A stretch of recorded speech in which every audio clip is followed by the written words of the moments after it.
โอ้สองตัวสามตัวซื้อบอลเดียวเลยเนาะโอ้มาแล้วคือไม่ไหม้อยู่ไรไงไม่อยู่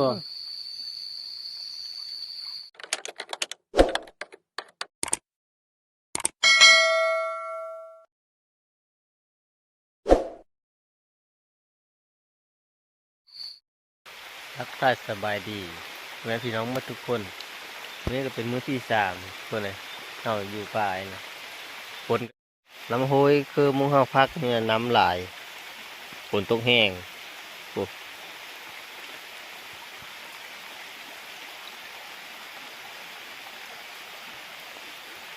ตอนนี้ก็ยังตกอยู่ทุกคนเลยเดี๋ยวเราไปเบิ่งทีมงานเฮากันยังไม่ทันตื่นพี่น้องเอ้ยเราสอนเพิ่นตื่นแล้วเนี่ยเบาปั่นเพิ่นยังนอนอยู่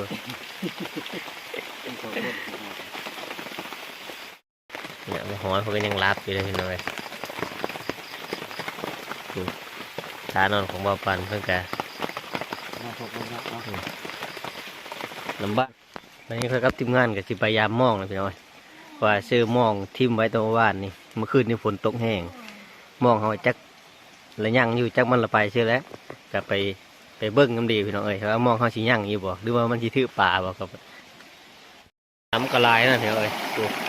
แต่มีแม้ในห้วยที่เขาเชื่อมองไว้นะอันนี้เป็นห้วยอีสายหนึ่งห้วยที่เขาเชื่อมองไว้เป็นห้วยใหญ่กว่านี้พี่น้องเอ้ยแต่อันนี้เป็นห้วยน้อยขนาดห้วยน้อยก็น้ำมากอีหลายเก่งน้ำโซนจับจ้าเบิ้งพี่น้องเอ้ยธรรมชาติบ้านเฮางามเลยพี่น้องนะน้ำปลาไหลน้ำก็ใส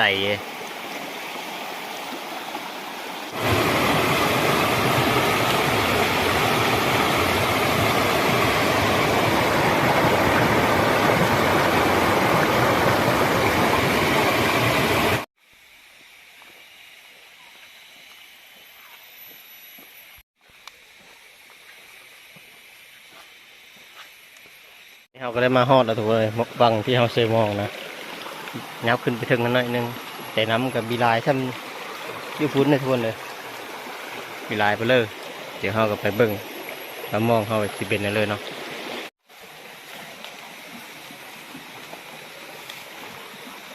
เราก็ได้มาฮอดแล้วถูกเลยมองเขาเซมองแล้วนะ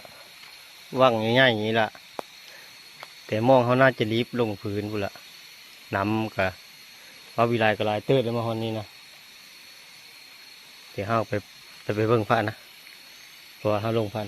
เรามองเรายังอยู่บ่มาฮอนมงเชื่อกับบิเห็นพี่น้องเอ้ยมองนะรีบลงพื้นละมันดำเป็นตะข้าวมันนี่คือว่าน่าเห็นตะคนกินมองจัดโอ้ยเย็นเลยนี่รู้คนละทางแล้วเนาะ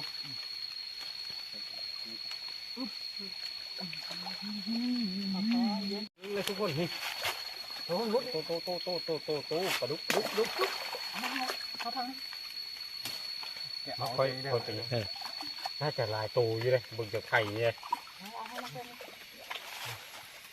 โอ้มาแล้วทุกคนมาแล้วตัวนึงนะปลาดุกตัวใหญ่นึง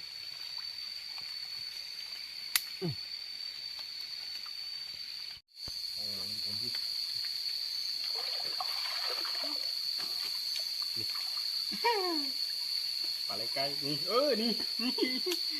มันมาแล้วโอ้ปอนไข่ถึงมาเลย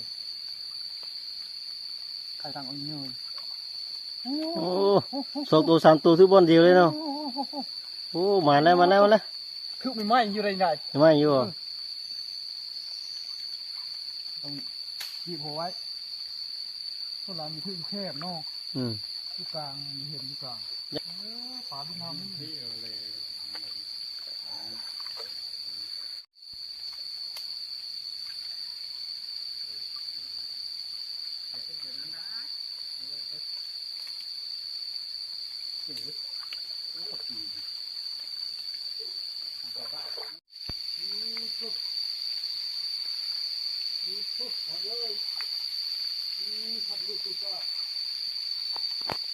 ปล่อย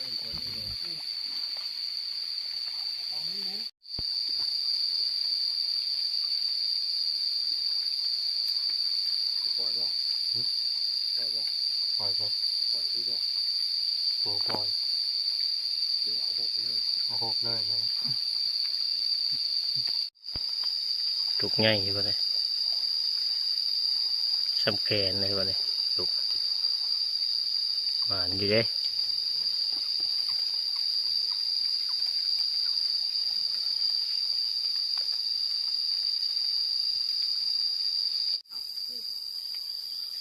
หลังนี้เฮงตื้อพ่อแม่พี่น้องเลยนั่นนี่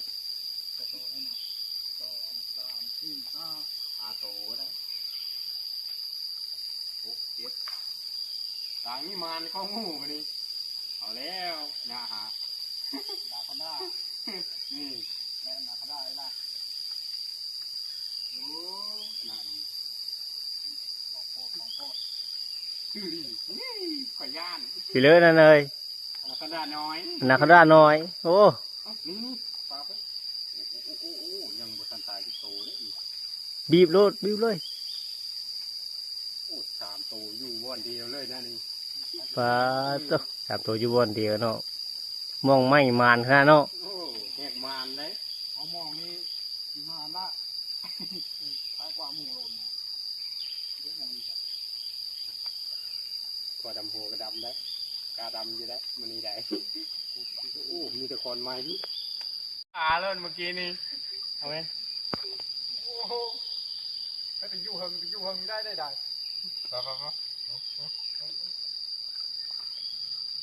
ดูที่หมดเดียวละ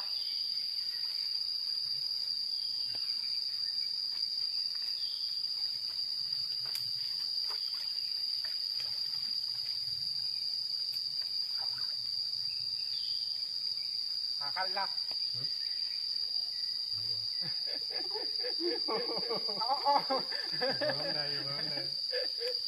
ยิงขึ้นก่อนละยิงขึ้นไปต้นชอบแล้วเต็ง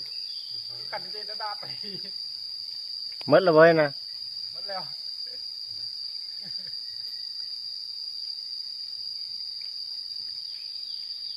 ยานปีป่าจะมองล้างนี่จะมันก็หมูนะคอยกลับอีกมีคอยยานปัดนี่ ปลาตัวพี่น้อย คอยคนลุก พี่น้องเอ้ยนะ นี่ก่อนนะ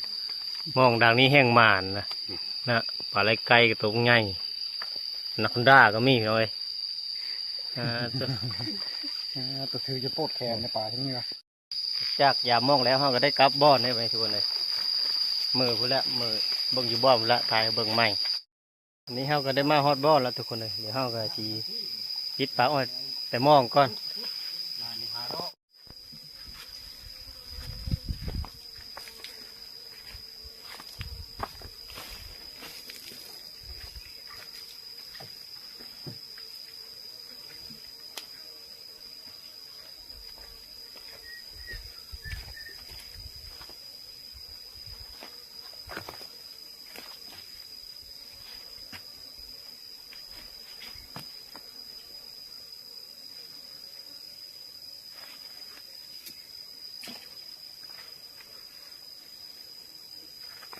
เห็นขบวนนี้แต่ครับบนอื่นเขาที่ท่านเล่นไปเบิกอย่างนี้นะ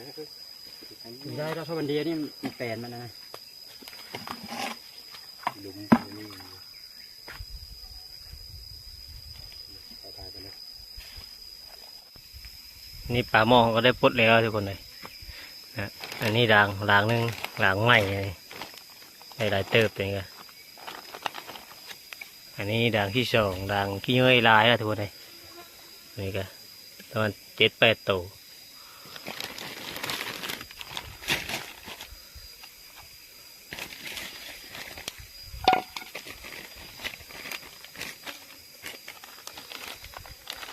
หลายตัวได้ครับก็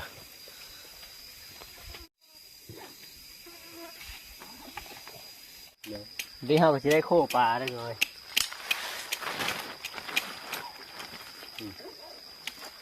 มันโผล่มันเงาได้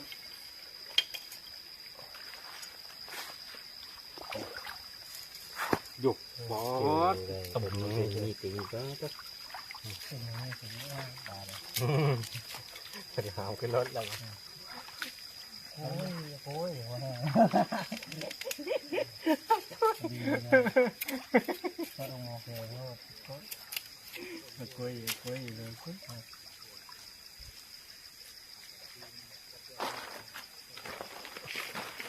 ขาเก็บมาบอกคือตั้งแต่6-7 โมงนะจะใส่คุ้มเนาะ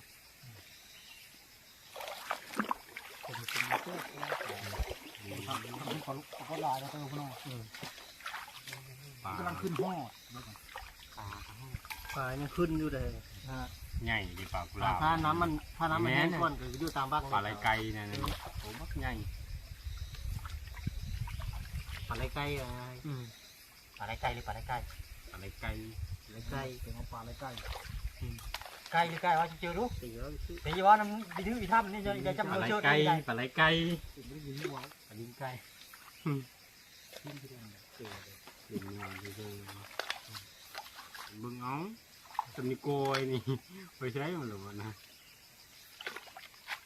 เก็บบ่อยเก็บน้อมทักเนาะเจอให้ล้างกันเลย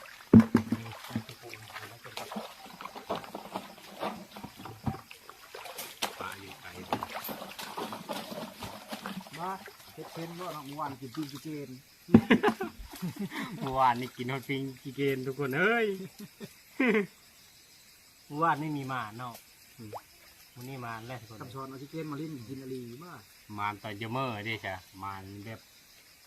ยืมเพิ่มมีแนวเมื่อฟ้าของเมื่อฟ้าพี่น้องทางบ้านนะ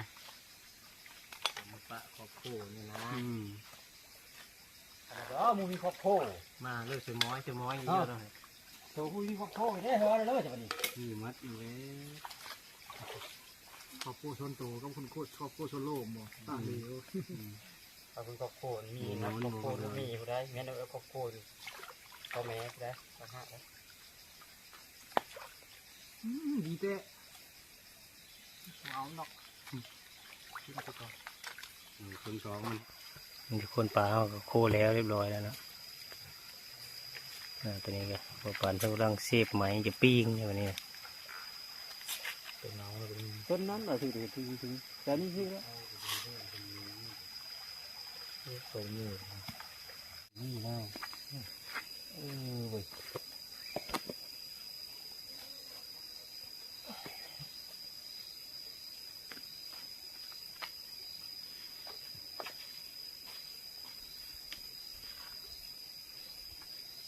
ทีมงานทางตอนเช้าครับพี่น้อง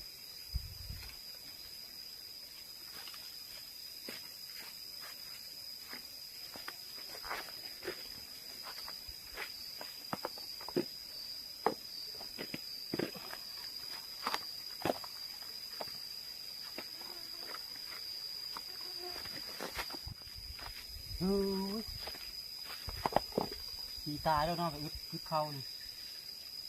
เลยนี่เลยโอยดิ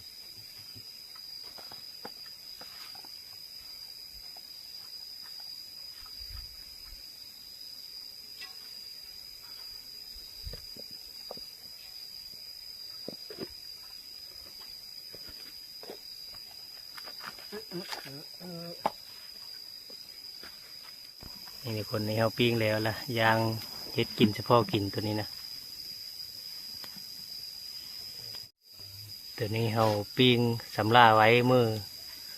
พระครอบครัวอยู่บ้านนี่นะก็ได้หลายปิ้งได้คนเลย2 4 6 8 9ปิ้งคนเลย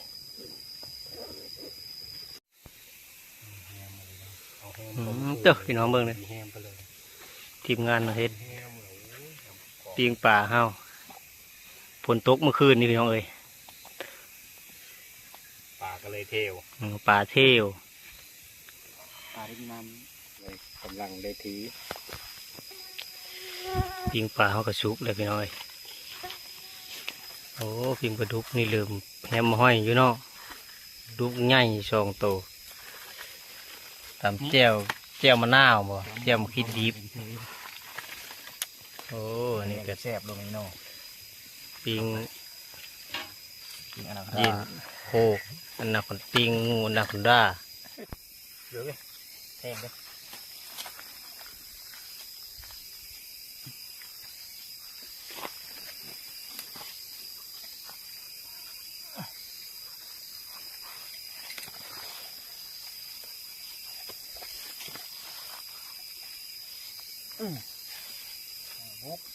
มาก็ได้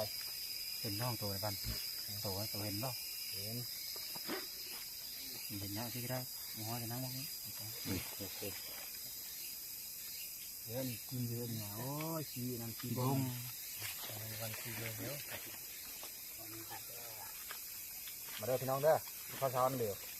พี่น้องข้าวเสา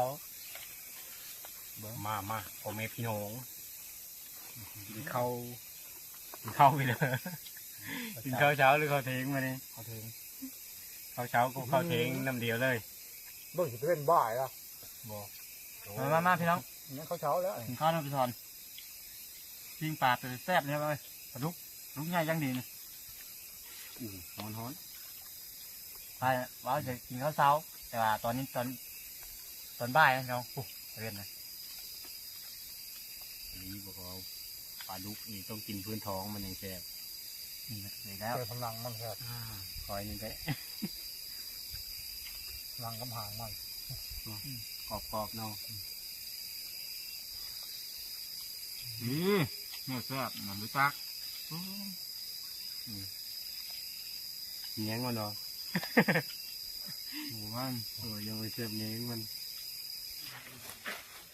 วันนี้ก็ค่อยได้กินข้าวกินน้ำอิ่มแล้วก็คลิปนี้ก็ประมาณนี้แหละพี่น้องเลยก็ขอขอบใจผู้ติดตามรับชมเอาไว้คลิปหน้ายังพบกันใหม่อีก